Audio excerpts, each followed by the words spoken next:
এর নিলামে মুস্তাফিজুর রহমানের বেস প্রাইস ছিল 2 কোটি রুপি। তখন কোনো ফ্র্যাঞ্চাইজি মুস্তাফিজকে দলে নিতে আগ্রহ প্রকাশ করেনি, অথচ এখন কিনা মুস্তাফিজকে রেকর্ড 6 কোটি রুপিতে দলভুক্ত করার দাবি করছে দিল্লি ক্যাপিটালস। কেন, কি কারণে হঠাৎ করে এত টাকা দিয়ে ফিসকে দলে নিতে চাওয়ার কারণটা আসলে কি? এবং এটা রেকর্ড। এর আগে 2009 সালে কলকাতা নাইট রাইডার্স মাশরাফি বিন মুর্তজাকে দলভুক্ত করেছিল $6 লাখ, এবং সেই সময়ে সেটা ছিল অলমোস্ট প্রায় 4 কোটি রুপি। সেই হিসেবে এবার রেকর্ড।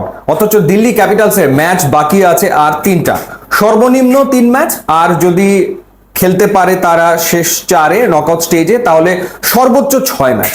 সর্বোচ্চ 6 ম্যাচের জন্য মুস্তাফিজকে তারা দলে নিতে চাইছে 6 কোটি রুপিতে। এর কারণটা আসলে কি? এর ভিতরে আবার ইন্টারেস্টিং ব্যাপার, বাংলাদেশের টি-20 সিরিজ আছে সংযুক্ত আরব আমিরাতের বিরুদ্ধে, এবং সেটা 17 এবং 19 মে। আবার আইপিএল যে শুরু হচ্ছে নতুন করে, দিল্লির প্রথম ম্যাচ হচ্ছে 18 মে গুজরাট টাইটান্সের বিপক্ষে, 17 তারিখে বাংলাদেশের ম্যাচ সংযুক্ত আরব আমিরাতের বিপক্ষে, 18 তারিখে দিল্লির ম্যাচ গুজরাটের বিপক্ষে, তারপরে 21 ও 24 তারিখে বাকি 2 ম্যাচ। তো সেই ক্ষেত্রে আসলে এটা একটা ধোঁয়াশা পরিস্থিতি যে মুস্তাফিজ কি করবেন। মুস্তাফিজ কি 17 এবং 19 তারিখে 2টা ম্যাচ খেলে তারপরে আইপিএল এ যাবেন এবং তারপর তিনি বাকি 2 ম্যাচ খেলবেন দিল্লির হয়ে? ব্যাপারটা কি এরকম দাঁড়াবে? বাংলাদেশ ক্রিকেট বোর্ড এই বিষয়ে কোনো কিছুই জানে না, কারণ মুস্তাফিজের পক্ষ থেকে নাকি এনওসি এখন পর্যন্ত চাওয়াই হয়নি। বিসিবি কখনোই কোনো কিছু জানে না, যেটা খুব স্বাভাবিক ঘটনা। এখন প্রশ্ন হচ্ছে যে দিল্লি এত টাকা খরচ করে তড়িঘড়ি করে মুস্তাফিজকে দলে নিতে চাইছে কেন? তারা বলেছে যে Australian cricketer McGurk, Jack fresher McGurk, তিনি ব্যক্তিগত কারণে আইপিএল আর ফিরছেন না, সেই কারণে মুস্তাফিজকে নেওয়া হয়েছে। এবং 9 কোটি রুপিতে রিটেইন করেছিল ম্যাকগার্ককে দিল্লি ক্যাপিটালস। সেই কারণে তাদের পারচেজ পাওয়ার আছে, তাদের কাছে টাকা আছে, সেই কারণে মুস্তাফিজকে তারা এত টাকা দিয়ে নিতে চাইছে। কিন্তু আসল ঘটনা যেটা বোঝা যাচ্ছে সেটা হলো যে মিচেল স্টার্ক, দিল্লি ক্যাপিটালসের যে মূল বোলার মিচেল স্টার্ক, আর আইপিএল এ খেলবেন কিনা সেটা এখনো অনিশ্চয়তার ভেতরেই আসলে রয়েছে। মিচেল স্টার্ক এখন পর্যন্ত 12 ম্যাচে 14 উইকেট নিয়েছেন এবং তিনি দিল্লির পক্ষে সর্বোচ্চ উইকেট টেকার। এরপরে মুকেশ কুমার 10 ম্যাচে 10 উইকেট নিয়েছেন, দুষ্মান চামিরা 5 ম্যাচে 3 উইকেট নিয়েছেন, মোহিত শর্মা 7 ম্যাচে 2 উইকেট নিয়েছেন, এরপর নটরাজন 2 ম্যাচে 1 উইকেট পেয়েছেন। সো ওভারঅল যে ফাস্ট বোলিং ডিপার্টমেন্ট দিল্লির, সেটা লিড করছিলেন আসলে মিচেল স্টার্ক, যিনি 12 ম্যাচে 14 উইকেট নিয়েছিলেন। তিনি আসবেন কিনা তার কোনো ঠিক ঠিকানা আসলে নেই, এবং না আসার সম্ভাবনাই প্রবল।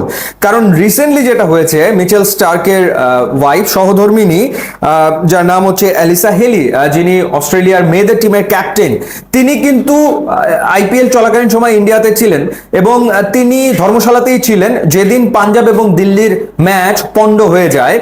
সেই সময় তিনি সেখানে ছিলেন এবং সেখানকার অভিজ্ঞতা তিনি কিন্তু একটা পডকাস্টে রিসেন্টলি শেয়ার করেছেন।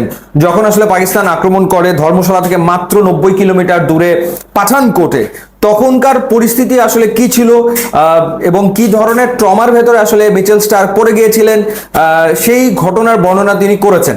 তো সেখান থেকেই বোঝা যায় যে সেই ট্রমা কাটিয়ে মিচেল স্টার্ক আবারও আইপিএল এ ফেরার সম্ভাবনা আসলে খুবই ক্ষীণ।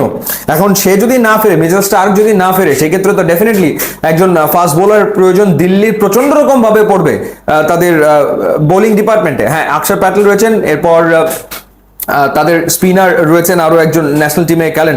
তো সেই ক্ষেত্রে এই যে ফাস্ট বোলার, সেই ফাস্ট বোলার কিন্তু ডেফিনেটলি প্রয়োজন পড়বে। সেই কারণেই তড়িঘড়ি করে আসলে মুস্তাফিজকে এত টাকা দিয়ে তারা দলভুক্ত করার দাবি করছে। মুস্তাফিজ বিষয়টা আজকেই জেনেছেন এবং এখন পর্যন্ত বিসিবি এ বিষয়ে কোনো কিছু জানে না। সুতরাং এই ব্যাপারটা স্পষ্ট হতে মুস্তাফিজ যাবেন কি যাবেন না, গেলে কয়টা ম্যাচ খেলবেন, সেটা স্পষ্ট হতে বোধহয় একটুখানি সময় আসলে লাগবে। YouTube, Instagram